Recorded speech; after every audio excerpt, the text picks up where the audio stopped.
April 13th, 2015, the last day of the course. So everyone in the course, we've learned that the tools we require in order to free our mind and find happiness that comes from true peace, not a peace from doing meditation, that temporary type of peace where you're just going to get a busy mind again afterwards, and not the type of happiness that we get from just thinking, where sometimes we think something and feel kind of happy, and sometimes we think something and of course we don't feel happy from what we thought. We've learned the tools to develop our mind. One of the tools is samatha meditation, in order to make the mind fresh, have rest, and have the energy to practice Vipassana. It was something available before the Buddha's time, and there are so many different types of samatha meditation. And it's very public information, samatha. It's something that is available in all, inside and outside of all religions. There are many different thoughts on it, very different techniques, but all of it has to do with being attentive to one thing for an extended period. And it has to be an object that we're happy to be with, and the mind that is attentive to it has to be one that is happy and comfortable as well.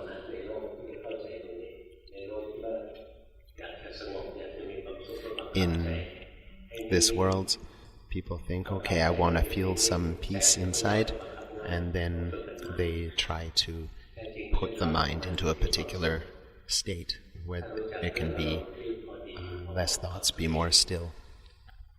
And a lot of people end up just creating stress when they do this, but we have to find the object that is right for us, where we're not controlling, but we're not forcing, but we're just knowing the object in a comfortable way. When our heart is happy to be with the object completely, then the mind won't go anywhere else. It'll stay with where it's happy with. A lot of people think that we practice samadhi or practice samatha so that we can gain happiness. But actually we have to be happy in order to practice samatha. It's the cause for samatha to arise. In fact, in the deepest levels of samatha, the mind is equanimous. It isn't happy per se in the way that we picture happy. It's a very, very subtle happiness, but it's actually more of a equanimous or indifferent mind at the heights of samatha.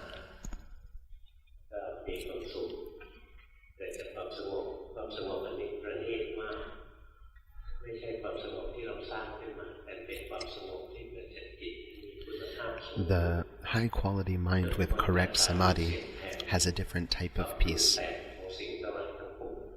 It is happy and peaceful because nothing is able to fabricate it. Nothing is able to fool it.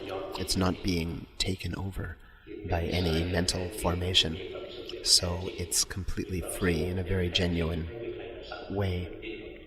No one is able to control it. No one is able to force it. He's talking about the samadhi of an enlightened one.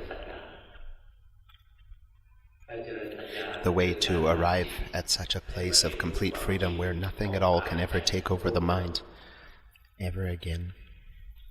We have to study rupa and nama, or this, put simply, this body and mind, or mental and physical phenomena.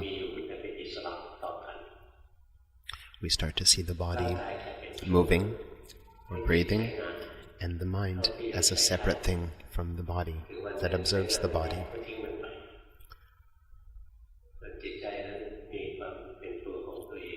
One day, we will discard this body. Certainly at death.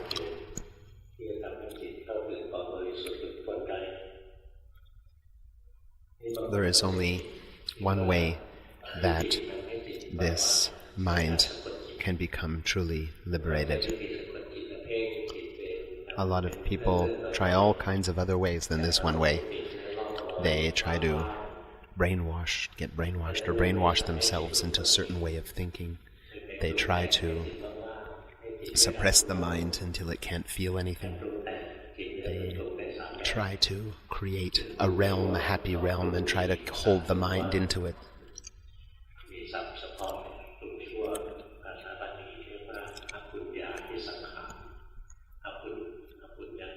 Apunya ti sankhan means forming negative states. And the other Bali word I missed means forming or creating positive states. It's an old Indian language. Whether we're creating or forming positive states, negative states, or emptiness, it's still creating, it's still forming. But in Buddhism, we just see the truth as it is. And this isn't a method of brainwashing where we are trying to get the mind to believe in a certain way, right? It's impossible to find true liberation by brainwashing, because if we're able to brainwash someone, then that state can deteriorate as well. After a while, they can come out of the brainwashing. It's not permanent.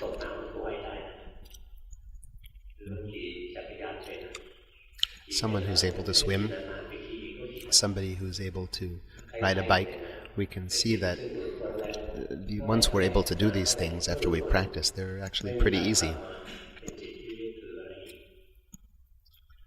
In the same way, we have to train our mind for one that's able to practice Dhamma comfortably, easily. Other religions have helping their community, helping people. They have moral codes. They have different ways that we're supposed to control ourselves, and different practices, which all have an element of samadhi to them. But training in wisdom is a very particular study that's only available in Buddhism. And if we don't study this particular study, then we're not really learning the essence of Buddhism. And we don't study this by interfering or by thinking. We have a body. We feel that this body is here. Everybody else has a body too, but they neglect to look at it. They forget about it all day long. Whenever we're out and looking at this and listening to that and thinking about this, we forget about ourselves. We're interested in the outside world instead of being interested in ourselves, even though we love ourselves more than anything else. Like when we're driving and somebody cuts us off in traffic, and we get angry. And what happens is, instead of seeing that we've gotten angry from the cutoff, instead our mind goes out to the person that cut us off. The thing that tempted us into this anger, or lured us into anger. Or we see a beautiful woman walk by, and we like her. We don't take a look and see that the heart is liking. We forget about our body walking or following her. We're interested about the thing outside. We're interested in the pretty woman. We're not interested in our own heart. When we're thinking, at the moment that we're thinking, we know the content of our thoughts. Sometimes we don't even know what we're thinking. When we know the story that we're thinking, or we're lost in our imagination, we have a body, but we forget that we do. We have a heart or mind, and we forget that we do.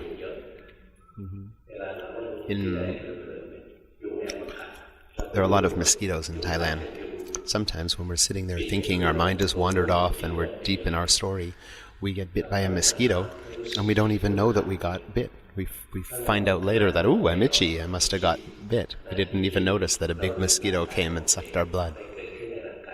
We forgot about our body. Whatever happens with the body, we forget about it. And whatever happens with the mind, we forget about. The mind is happy, we don't know it. The mind is unhappy, we don't know it. Sometimes we think of somebody, and then we have hate come up regarding that person. But instead of seeing the heart that has hate in it, what we do instead is we look out at that and start thinking about that person that we hate. We don't come back and see, what is the body like? What is the mind like? We're just interested in the story out there. Same with listening to songs or watching a movie, listening to songs. Our mind becomes interested only in the song or the movie and not in our own heart that is involved in it. And similarly, when we're thinking about different stories, we forget that we have a body. It's almost like we don't have a body anymore because we totally forget about it. And the same is true for the mind. It's like we don't have one because we are completely unaware of it. So we have to come to becoming aware of this body and mind, but we have to do it as much as we can, but not in such a way that we're holding attention, not in such a way that we're forcing it. You see, he's imitating, it's like a robot, people who force it in that way, watching every movement. That is not useful. That's actually a stiff and dull state. We have to have a very natural mind, an ordinary mind that changes all the time. If we're intending to watch the body and the mind just stares at it, holds it still, and the body may move, but the mind won't move. So what we want to do is not interfere. We're not in. For example, if we're watching the breath, we don't intend to breathe. The body's breathing anyway. We just see that the body is breathing. Sense the body's breathing. Right? Not like this. Right? We'll get really tired if we are breathing in some sort of strange way or different way. Right? See, we can get stressed from these types of practices because we're interfering with the natural flow of the breath. We've been breathing our whole lives, just let it breathe as it normally does, and let the body move as it does normally. Don't force it to be still. Don't force the mind to be still.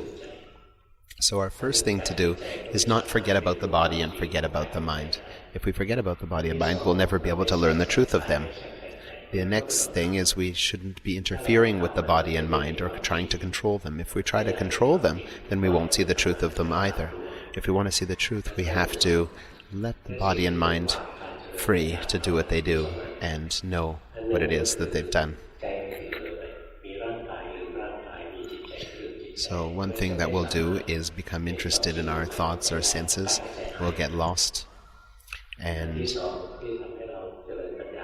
then when we're lost, we can't walk the path of wisdom. And also the other side, or the other extreme, is when we force our attention like this. We work in the walking meditation, for example, holding the body really stiff.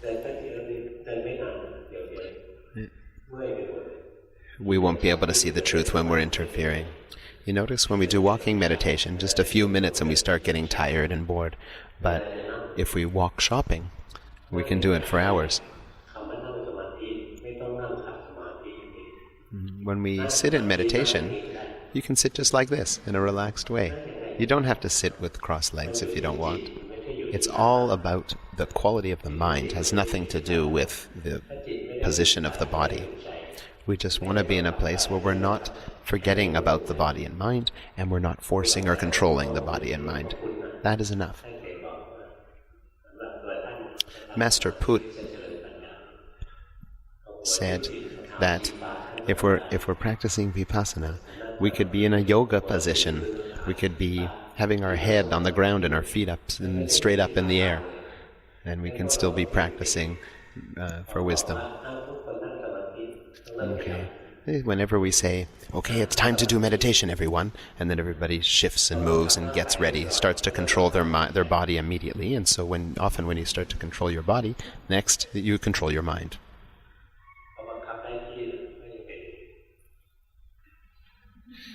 So here it is. The mind being totally under control.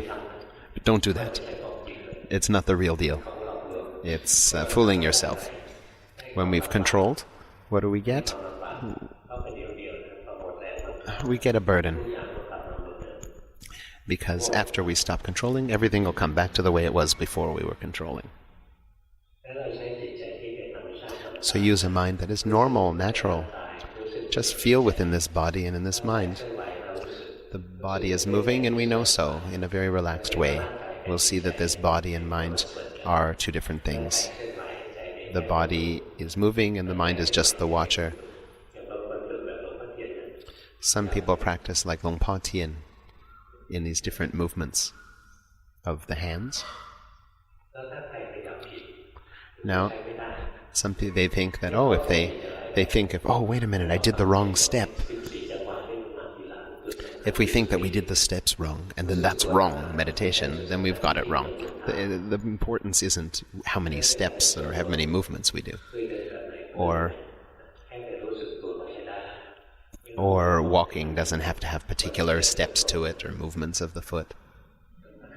Right? This is somebody often you'll see walking meditation, keeping their body completely controlled in a very stiff way, and then making the mind stiff as well. Once they've got total control, then they slowly walk. It's just everything's just all stiff and rigid. It's not useful. Everybody smile with a sweet smile. Hey, everybody in the course, you get to go home today. Let's see a nice sweet smile. So we can feel the body is smiling, the body is sitting, the body is breathing. We're not controlling it. We're not controlling the mind either. We're just feeling that the body is there.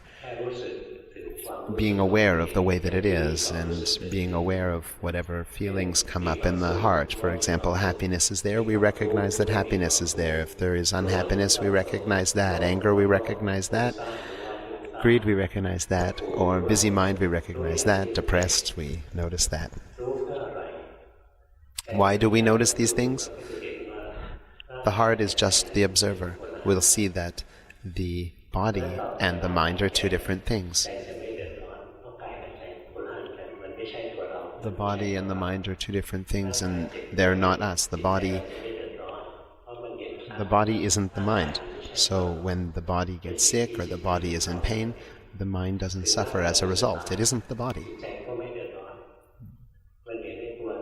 When the body dies, the mind just sees some mass is dying. It's not us dying.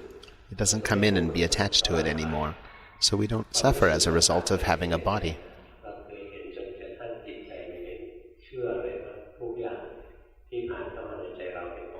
Watching the mind, one day, watching the mind, happiness and unhappiness come and pass away.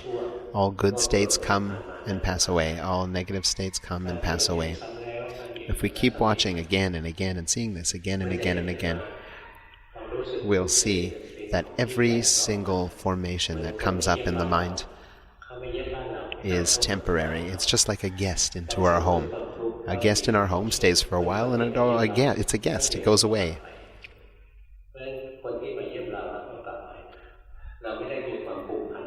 And we don't have any, we're not that close to them. We don't have an attachment to them, right?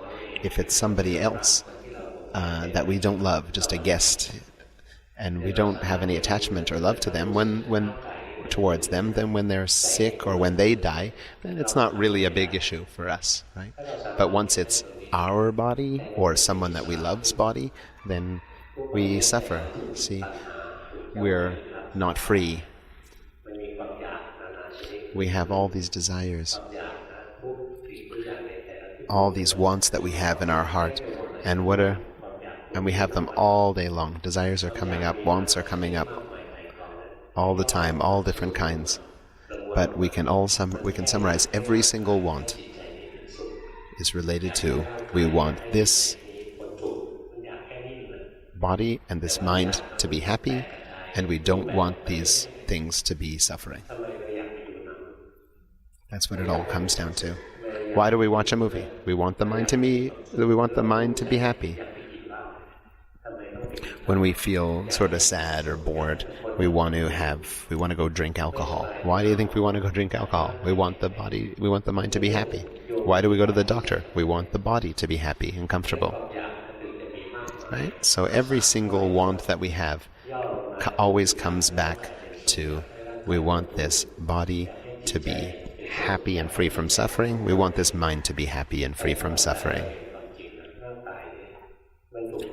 But if we're able to see the truth that this body is something that is always suffering, standing is suffering, sitting suffering, lying down suffering,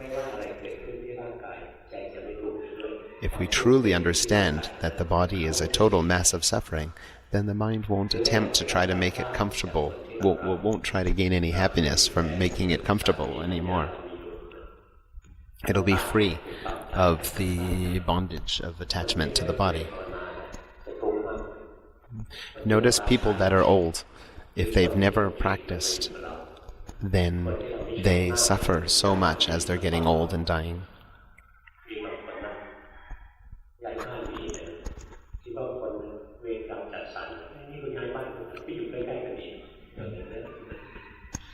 Some people, another example, we have a neighbor and we hate our neighbor. And instead of realizing that life, or that it's suffering, what we do is we run away from the neighbor, we go move somewhere else. And then what happens? Well, we haven't dealt with the karma of that situation, so we end up with another bad neighbor, or that bad neighbor moves into our neighborhood.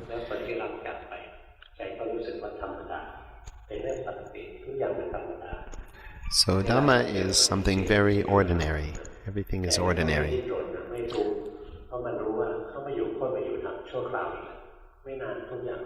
Right, so when we have a guest in our home, even if the guest is not a good guest, we see that it's something that is just going to leave soon. We don't struggle with it. We don't waver with it. It doesn't, with the fully developed mind, it doesn't even matter if a flood is going to flood the whole world. There isn't any wavering or struggle in the heart regarding this. Those that have a lot of regret or remorse, there's a lot of suffering.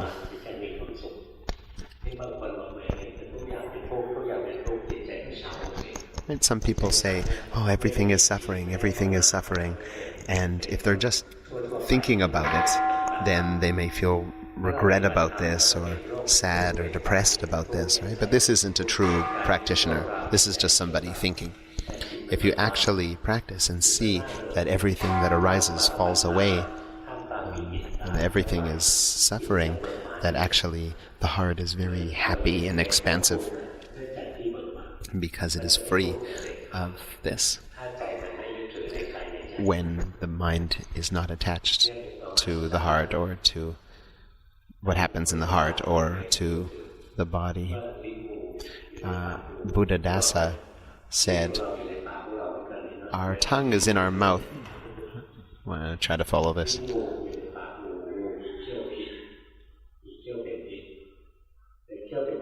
So, so snakes have fangs, but they don't bite their own tongue. And their tongue is very venomous. Or wait a minute, their fangs are venomous, but they don't bite their own tongue.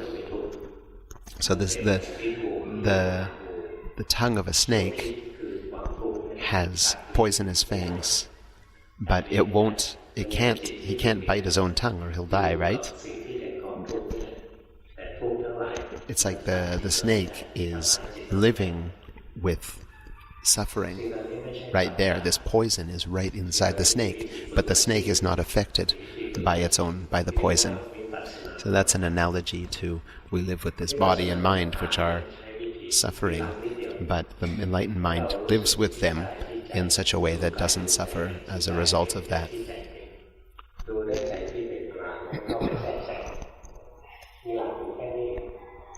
So the principle is, be aware of this body and mind, see them working,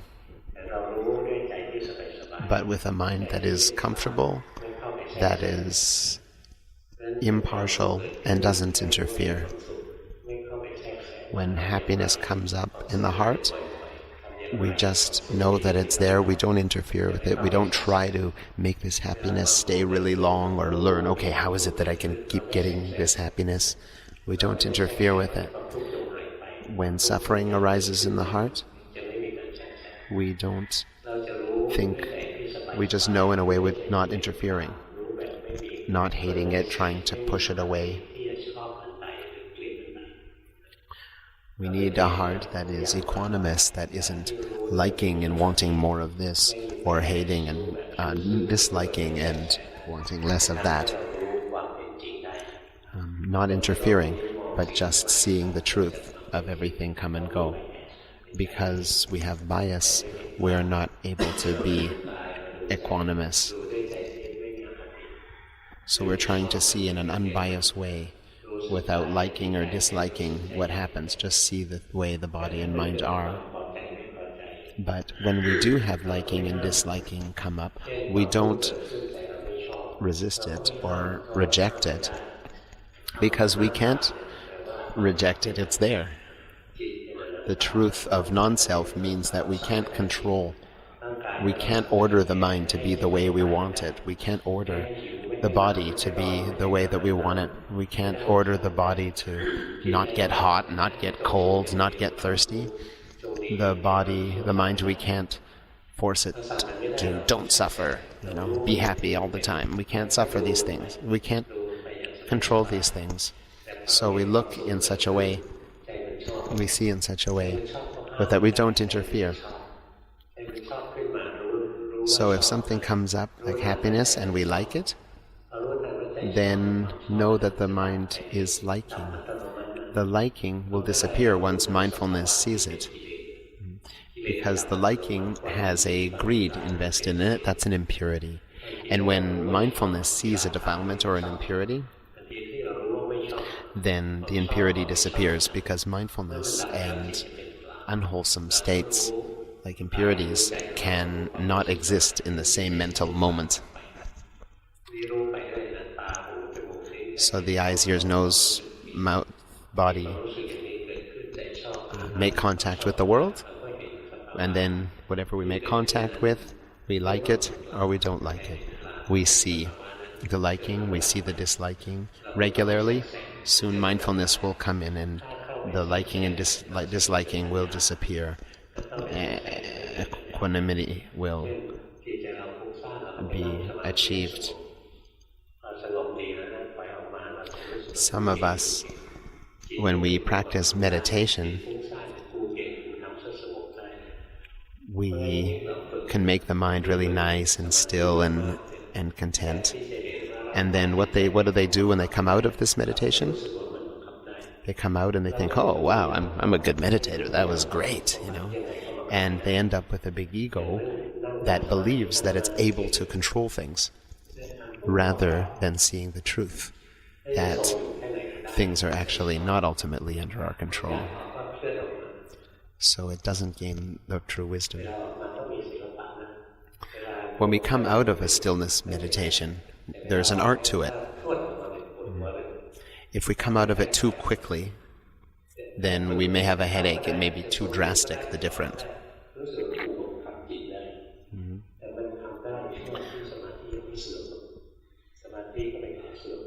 But the truth is that mindfulness is something that meditation is something that deteriorates. It has the nature of deteriorating. So sometimes we'll have a good meditation, sometimes we'll have a bad meditation. It isn't something we can rely on or depend on. Some samatha is amazing. Some people can sit for a week without moving, without eating, without drinking, without breathing, and they still live through it. But we'll think that we're amazing if we can do that, and we'll think that things can be controlled if we do that. We'll have a wrong understanding. The next minute we could get up after that week of complete stillness and get hit by a car. So maybe things can't be controlled. Come out of meditation.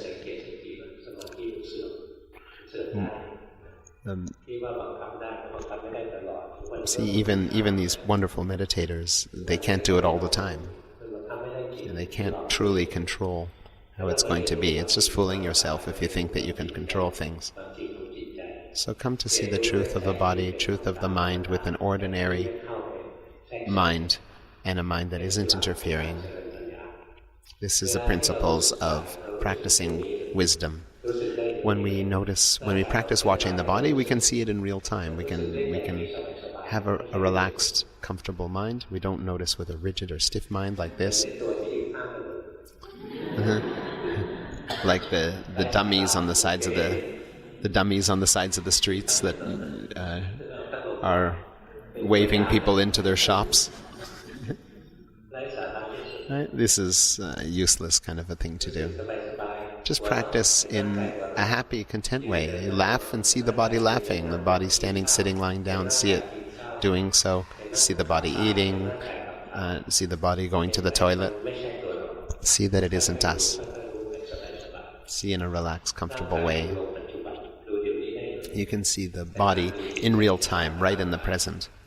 But the mind, we can't see in the immediate present, because the mind has to have emotions and mental states come in first before we're able to recognize that it's there.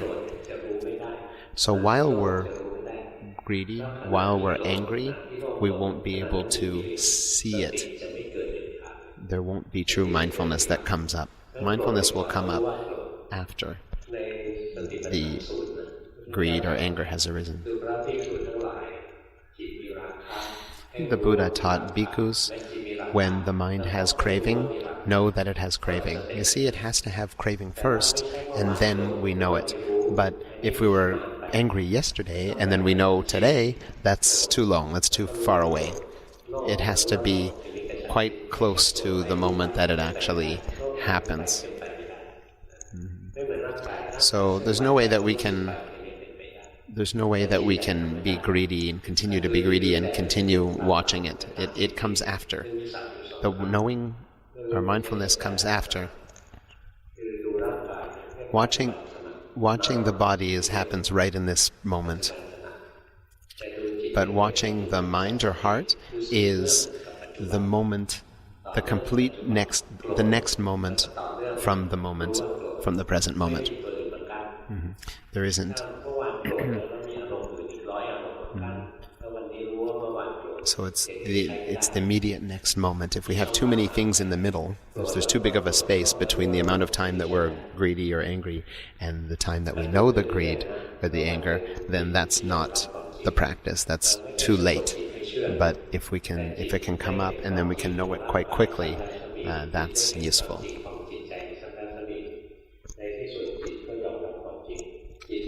So keep practicing, and we'll be able to accept the truth. Right now, our minds do not accept the truth.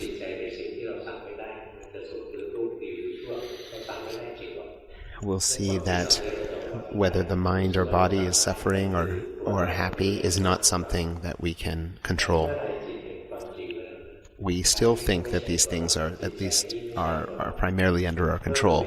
And that's why we suffer, and that's why we don't have enlightening wisdom right now. Now, where is suffering? Suffering is in the 5 aggregates. But suffering will always be there. But the mind cannot be involved in it at all. It can be in a state where it knows these things are suffering, but isn't attached to any of them.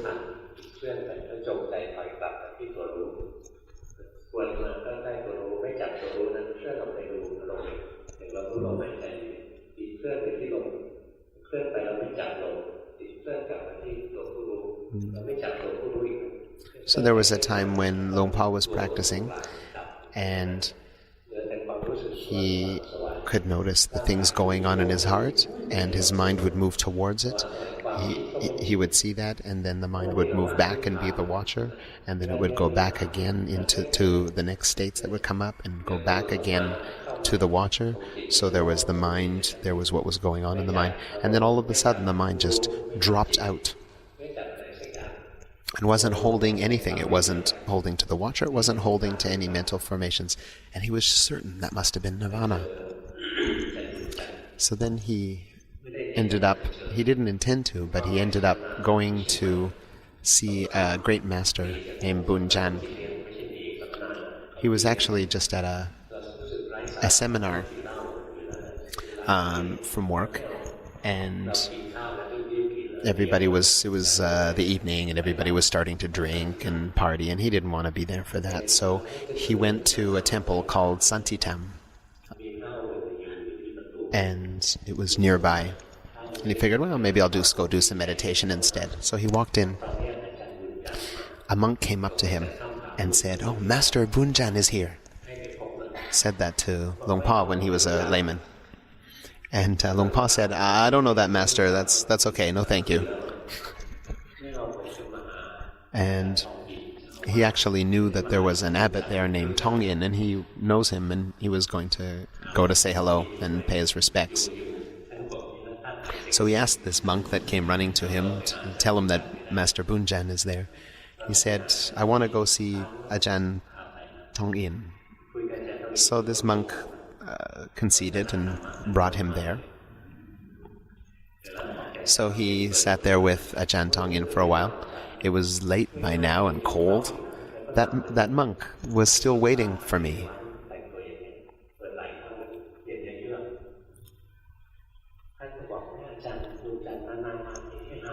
He said, "Master Bunjan is here. You have to go see him. It's once in a very long time that he'll actually come."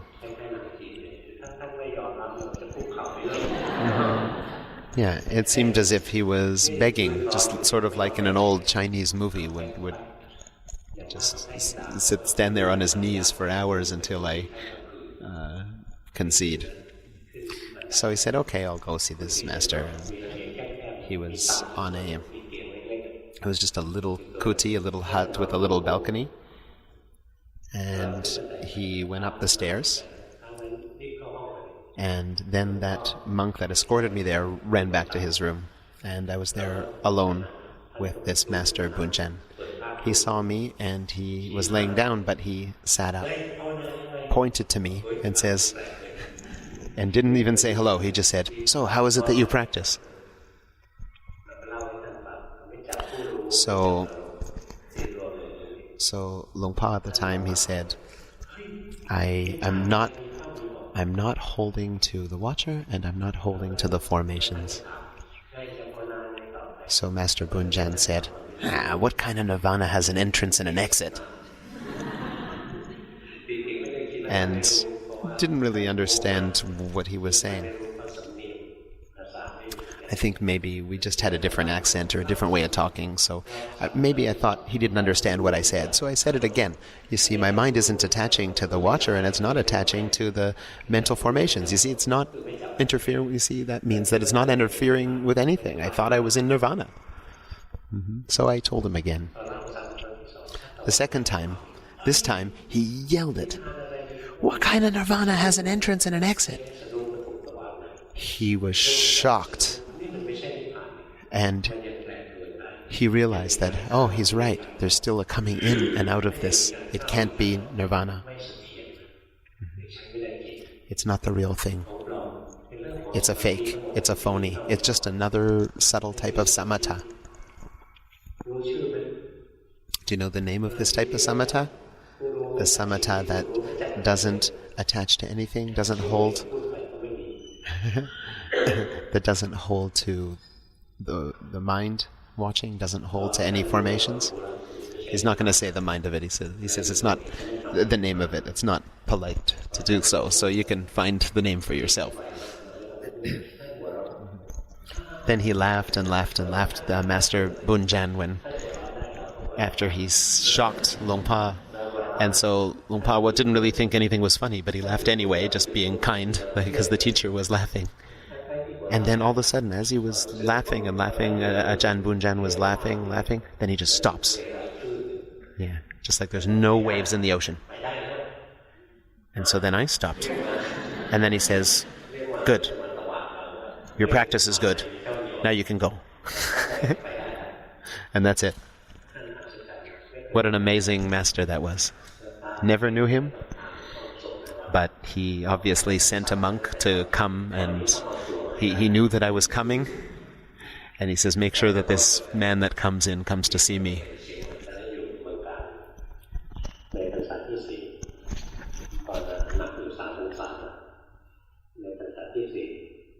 When he finally ordained as a monk, in his 4th year as a monk, a man came to him once and said, I'm here to learn with you. Master Bunjan asked me to come. And he says, but Master Bunjan died years ago. He said, yes, but he told me on what year and where it is that I'm supposed to go and learn the Dhamma. And he told me that. Told him, I missed how many years beforehand, but years beforehand. An amazing monk indeed. And so I was able to help this man and teach him.